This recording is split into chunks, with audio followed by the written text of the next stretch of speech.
लोकसभा निवडणुकीच्या दुसऱ्या टप्प्यातील मतदानास सुरुवात झाली असून त्यानंतरही भाजपने गेल्या निवडणुकीत जिंकलेल्या सर्व जागांवर उमेदवार जाहीर केले आहेत। पण उत्तर मध्य मुंबईत भाजपने अद्याप तरी उमेदवार दिलेला नाही। त्यामुळे भाजप येथून कोणाला उमेदवारी मिळेल याकडे लक्ष लागले आहे। अशातच भाजप इथून ज्येष्ठ सरकारी वकील उज्ज्वल निकम यांना तिकीट देण्याची दाट शक्यता असून याबद्दलची घोषणा आजच केली जाऊ शकते। उत्तर मध्य मुंबई लोकसभा मतदारसंघात भाजपच्या विद्यमान खासदार पूनम महाजन 2014 पासून सलग 2 वेळा निवडून आल्या होत्या, पण यंदा त्यांचा पत्ता कट होण्याची शक्यता आहे।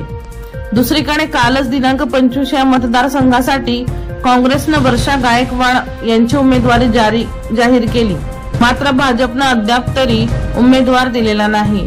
उत्तर मध्य लोकसभा मतदारसंघासाठी भाजपकडून मुंबई भाजप अध्यक्ष आशिष शेलार, अभिनेता सचिन खेडेकर यांची नावं चर्चेत होती, परंतु आता उज्ज्वल निकम यांना तिकीट देण्याची दाट शक्यता असून भाजपने 8 ते 10 दिवसांपूर्वी निकम यांच्याशी संपर्क साधला होता। दीपक राठोड यांचा रिपोर्ट DR न्यूज जळगाव।